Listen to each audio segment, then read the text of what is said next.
Hey guys, welcome to another episode of Amber Unfiltered. Today I'm going to be doing a follow-up to my Katrina Come Hell and High Water video. But before I do that, don't forget to like, comment, and subscribe. I just realized I forgot to do that in the other video because I was so focused on the messaging that I forgot.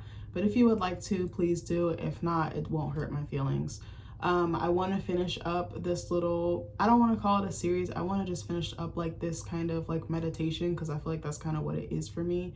I kind of feel like I'm just purging, a little bit of just some of my thoughts, just some of my feelings.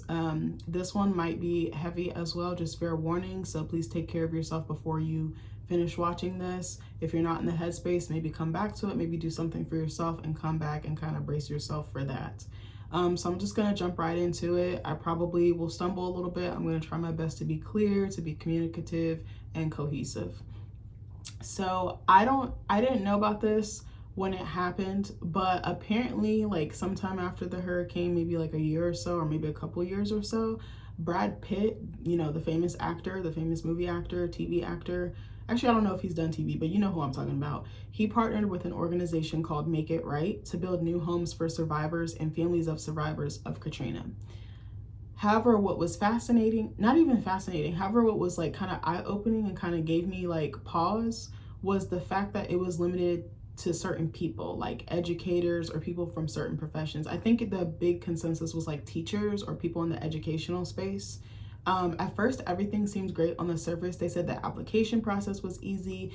I think one woman, her name was Ashley Robbins. Shout out to her. She said that she just felt, actually, I don't know if she did the paperwork or Make It Right did all the paperwork. I can't remember, but she said, I think she filled out an application. She said it was super easy. It was super straight to the point. She said she put down $1,500 and then I think she put $43 down in closing costs. Now, I'm a one-time homeowner or a first-time homeowner. I've owned my home for almost 5 years, me and my husband. $43 is really cheap. And I know that this is through a nonprofit, so the rules are different, but I feel like that is very eye-opening because typically closing costs are in the thousands. I also know it was 20 years ago, so it could have been more in the hundreds or maybe like 1 or 2,000 or something like that. I'm not sure what the closing costs were back then, but I would anticipate it's not as much as it is now. I'm gonna TMI share for a second. Our closing costs were $8,000. The way that we got around it was actually we did a first-time homeowners course online through, was it like the VA program or something like that? It was like one of those housing organizations or like institutions where like first-time homeowners kind of get like a help. I don't want to say handout, like they get support, they get help, they kind of get certain privileges because it's their first time going through this. So we did that, we did a course, we got a certificate, and that was how we got around it. Because let's be real, who has $8,000 lying around in savings or any other equitable items or assets?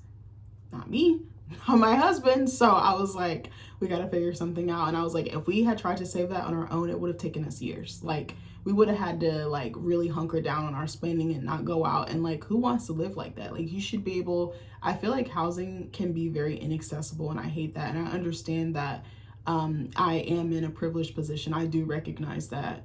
But anyway, $43 is very alarming to me. Again, I know it's through a nonprofit, but it's kind of shady. And I think $1,500 is also cheap. I'm not, or low price, I should say. I don't want to say cheap. I'm not blaming Ashley. I'm not putting any accountability on her because she's not the one who did any of this. But I thought that was kind of interesting. And then she was like, yeah, they just did everything. And it's like, also for me, I'm a hands-on person. Again, not blaming Ashley at all, but I'm a hands-on person. If someone says they're just going to take care of something and they're not going to, I don't know what the communication or what the process was like, but I need to be in on it. When we bought our house, with our realtor, she was with us every step of the way. She was literally holding our hand.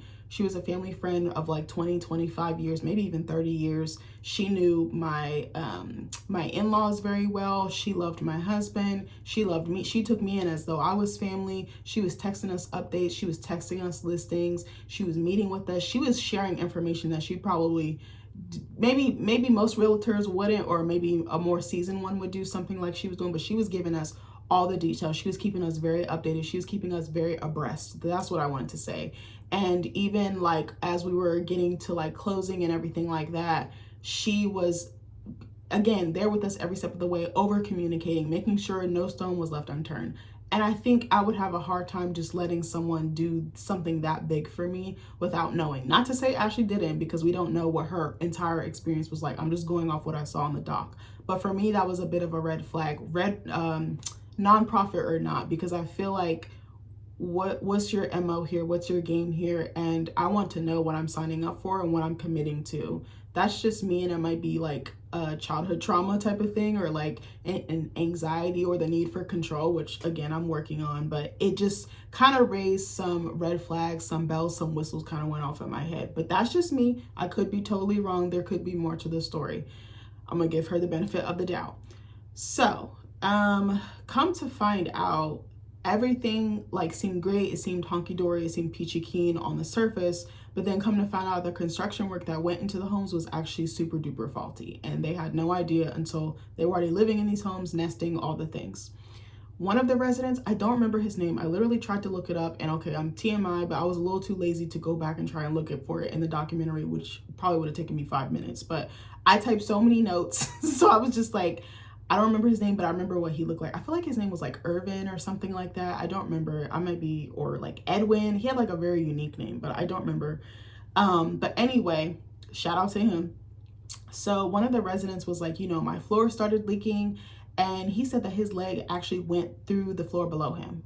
I was like, my man's could have died. My man's could have hurt himself. Like, what if he had been disabled? What if like something worse happened? Like, what if that affected his mobility or something? Like, your leg went through the floor?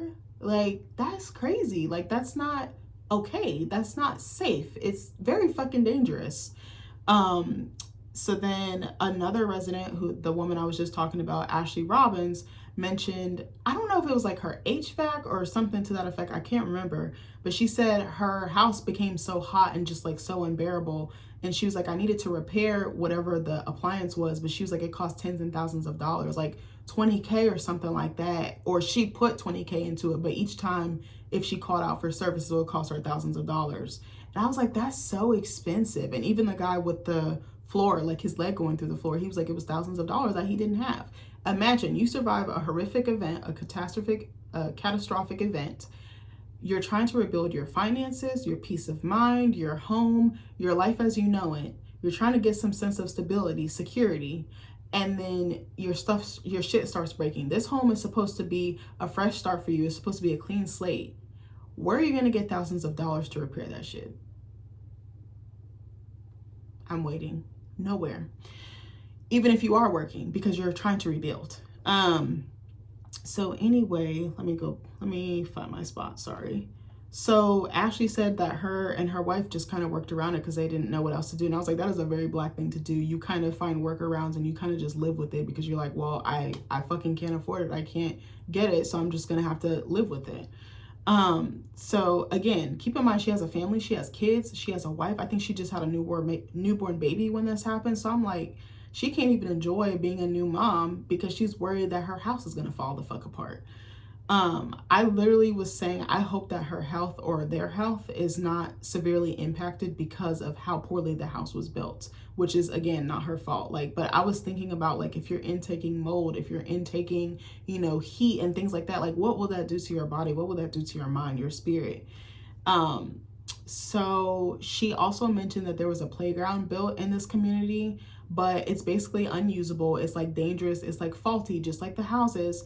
And she said people basically go there now to do drugs. And I was like, that is scary as fuck. Like, it's giving junkie tease, and I don't like that.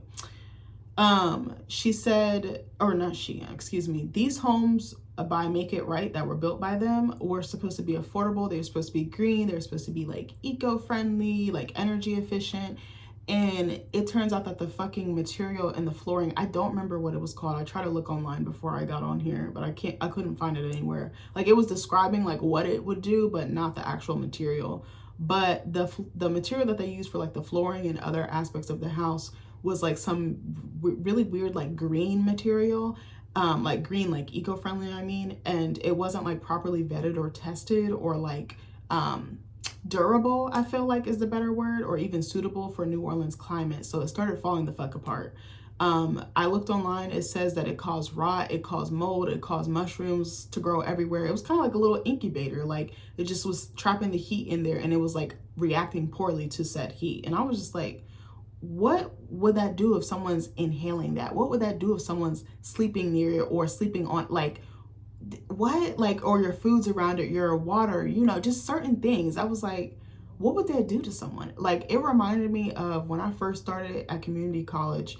I wrote a paper about fracking, and there's like so many consequences to people who live near like drilling and fracking, like those types of practices. So it kind of made me think of that, and I was just like, like that's not, the continents are not meeting, as Jesse Wu would say. So the homes are practically unlivable now, and some have even been demolished because of how bad the conditions of the homes are.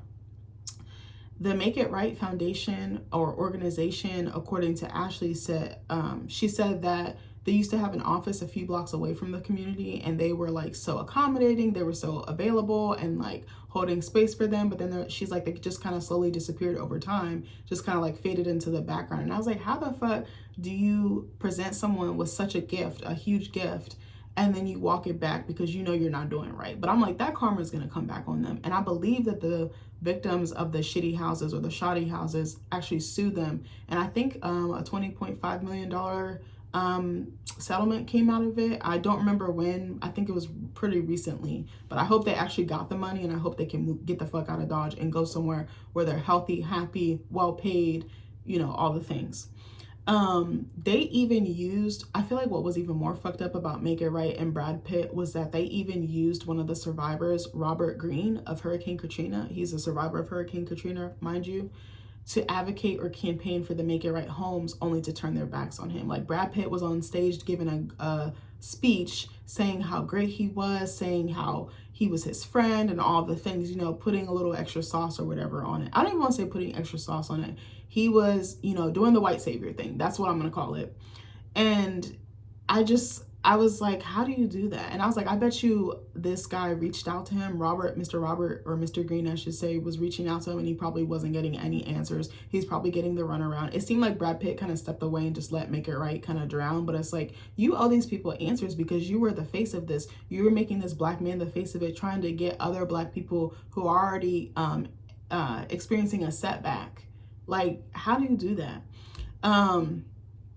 I said, I don't understand the concept of over-promising and under-delivering to someone who is just simply trying to put their life back together. And I don't even want to say simply, let me back up, who is struggling to put their life back together.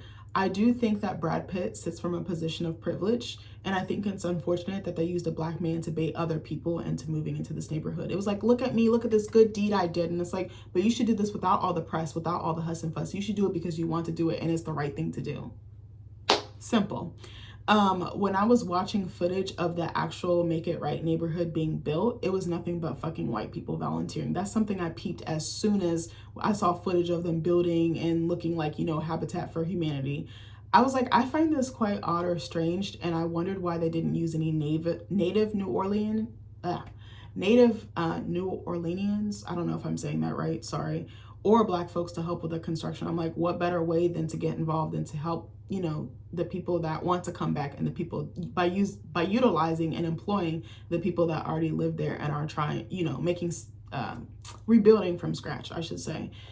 I said it definitely gave white savior complex, and I hated that for them because they deserved way better, because they did. And this led me to believe that New Orleans was severely gentrified in more ways than one. Yes, okay, I'm sorry, I got stuck. That was also something else that they touched on a lot in the documentary, was that a lot of people were displaced and forced to flee to other cities.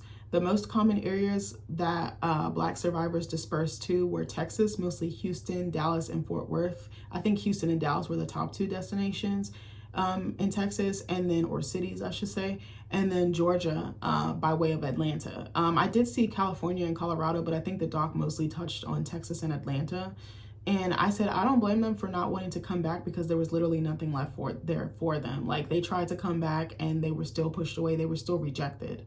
They were kicked out. And to me, the message was clear that they were never going to be welcomed back in the first place. This immediately made me think of the Great Migration, which was the movement of millions of African Americans from rural communities in the South to urban areas in northern and western states during the 20th century.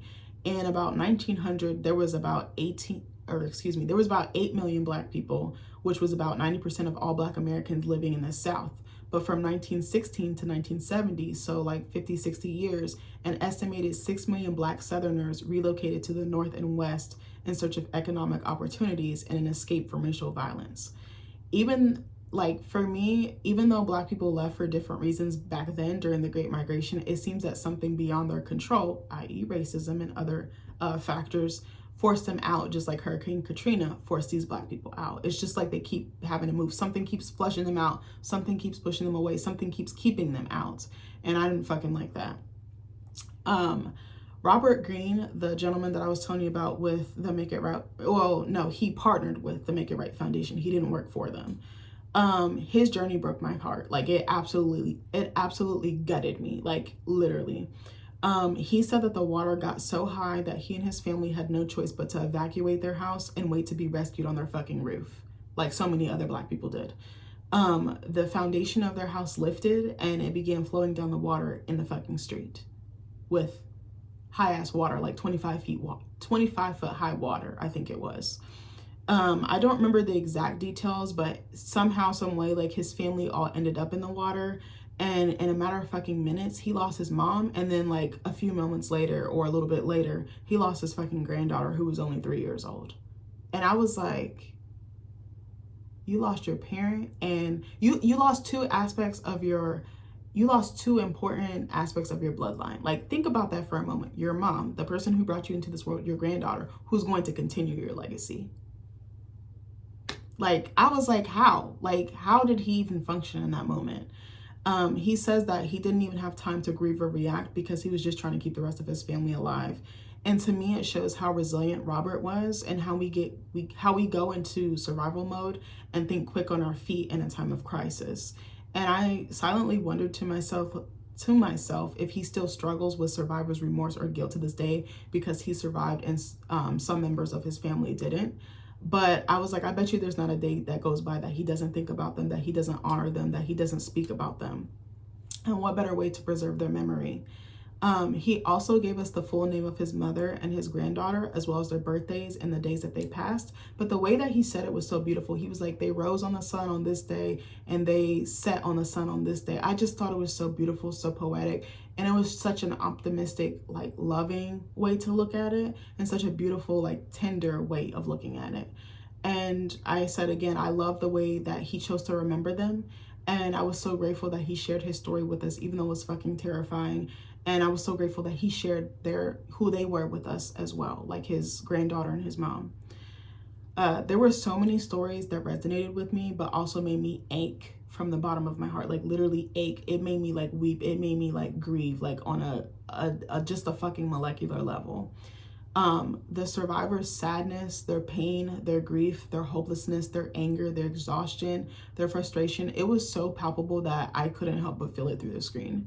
But what else I picked up on was their sheer determination, their joy, their selflessness, their resilience. There were two scenes that really struck a chord with me. One was when the survivors were confined against their will. I believe it was in the Superdome. And that was where Shakespeare was with his brother, I believe, and some other members of his family. And they began to break out in song. I think he was telling the story. And their song of choice really struck me. It was Let It Shine, which I found really powerful, but almost like divine or like a protective energy in a way.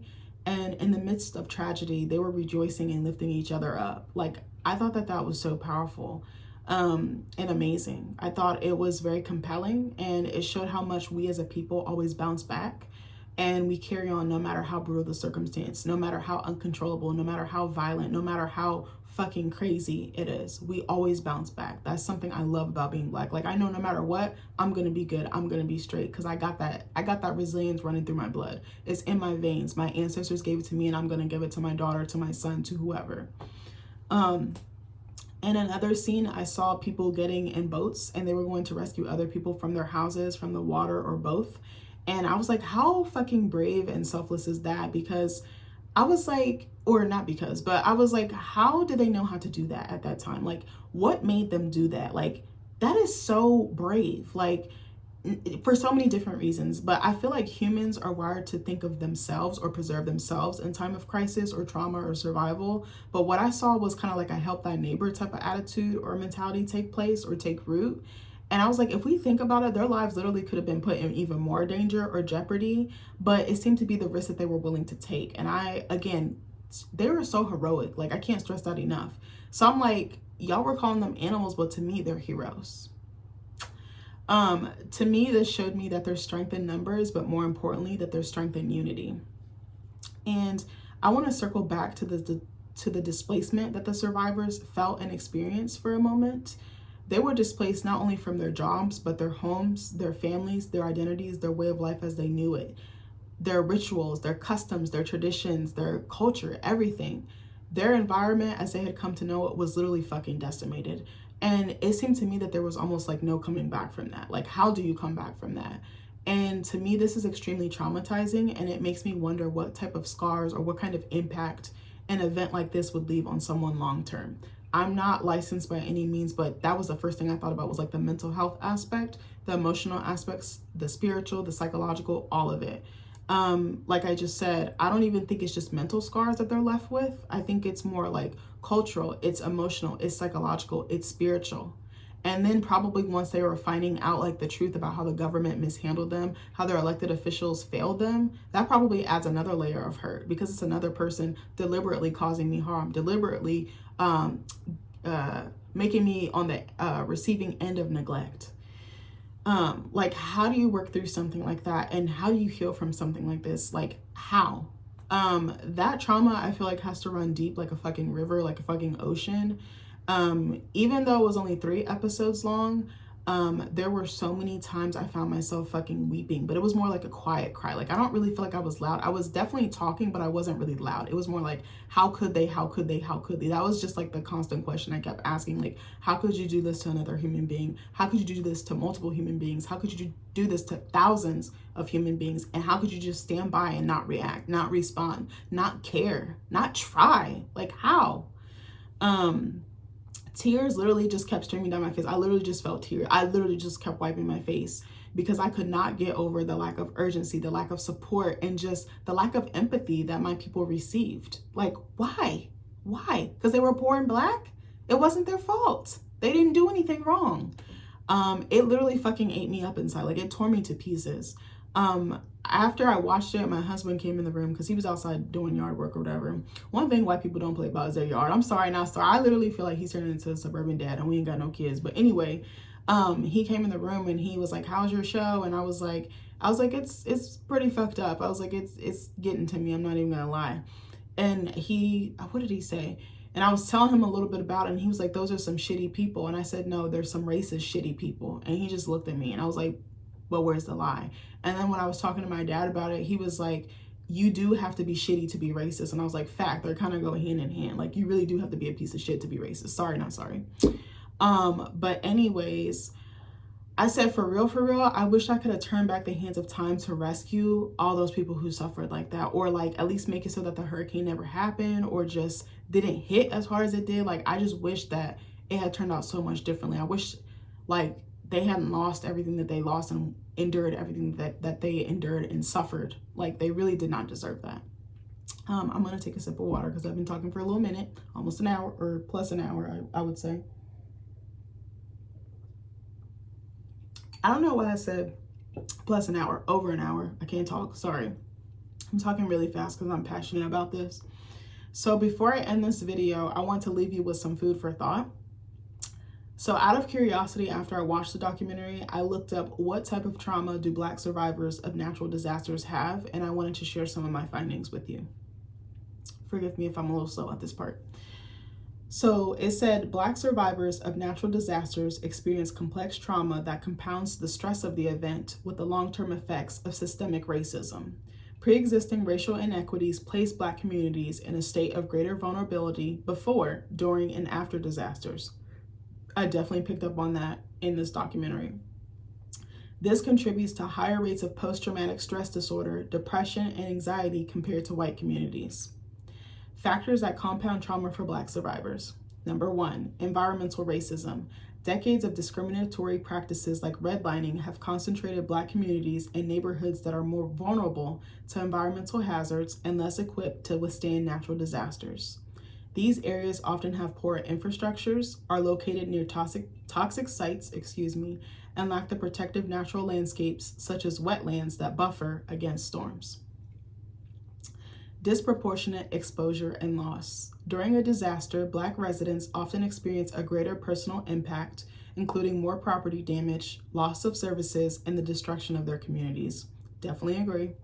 For example, after Hurricane Ike, Black survivors reported greater personal impact and loss of services than white survivors, with property damage being a major predictor of depression for Black residents.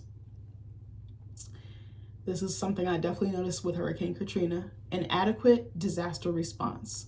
Federal disaster aid is frequently distributed inequitably, with Black and other minority communities receiving less support and aid more slowly than white and wealthier areas, which we saw with Katrina, like I said. This was made painfully clear during Hurricane Katrina, and studies have shown that in the aftermath of major disasters, Black families' wealth decreases while white families' wealth increases. Agreed. Pre-existing health disparities. Some Black communities experience poor mental and physical health due to systemic inequalities, which can make them more vulnerable to PTSD following a disaster. Systemic disenfranchisement. Black survivors may face additional obstacles in accessing resources due to historical discrimination, lack of insurance coverage, and unreliable public transit, which forced a lot of them to move, and it can prevent evacuation and recovery. Undocumented Black immigrants face an additional layer of trauma due to fear of deportation, which can prevent them from seeking aid.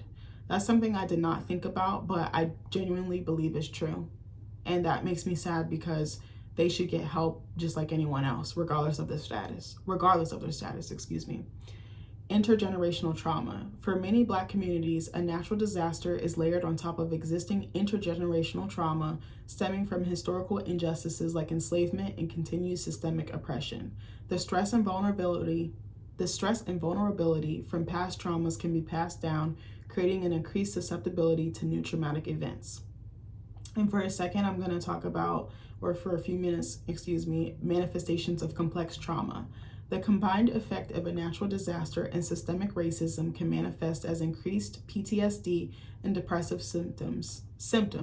Black survivors are often more likely to screen positive for PTSD and depression compared to white survivors, and these symptoms can persist for years. Exacerbated stress. The daily stresses of living with limited resources and experiencing discrimination are heightened by the disaster, creating a cycle of trauma and poor mental health.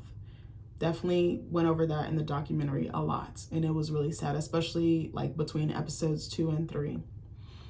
Mistrust of authority. A history of neglect and racist treatment from authorities can lead to a mistrust of official disaster response efforts, causing some to be hesitant to seek help.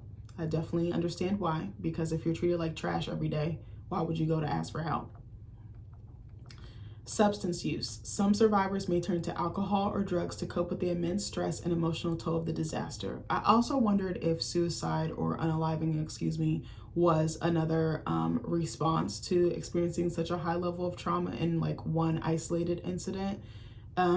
Just because I was like, how do you find the will to live? And then if you're thinking about who you lost and what you lost, and you almost lose a piece of yourself as well. So I was just thinking about, is there voices or demons in people's heads? Like I really thought about that as well. Family and community erosion. Large-scale traumatic events can cause the fragmentation of families and communities, which disproportionately impacts Black populations. And I also looked up out of curiosity, what type of trauma do Black survivors of Hurricane Katrina have? And I'm going to share that with you as well. It might be a little bit repetitive, but I wanted to share both. Black survivors of Hurricane Katrina experienced trauma, including post-traumatic stress disorder, acute stress disorder, depression, anxiety, and complicated grief at higher rates than their white counterparts. These elevated trauma rates stem from the hurricane's disproportionate impact on Black communities and the compounding effects of decades of systemic racism, economic inequity, limited access to mental health care, and a slow, uneven recovery process.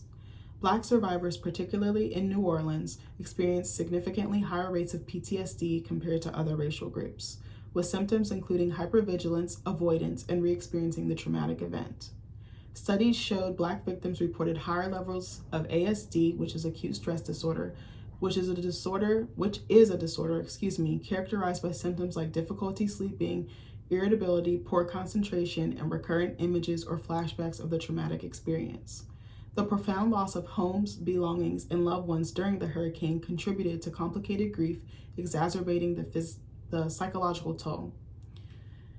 There's like 4 or 5 more points, and then I'm going to wrap this up. A history of systemic racism in housing and employment meant Black communities were already more vulnerable and lacked the resources to recover effectively from the disaster.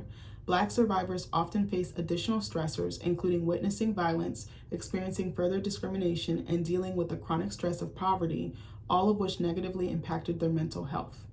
Displacement from homes and the destruction of established communities added to the trauma, creating a loss of social support networks that are vital for resilience. And to the survivors of Hurricane Katrina, I see you, I hear you, I believe you, and I love you, and I'm so sorry that this happened to you. And to those who didn't survive the storm, the same goes for you. I see you, I hear you, I love you, and I'm so sorry for what you had to endure. None of it was your fault. I love you guys, and I'll see you in the next video. Bye.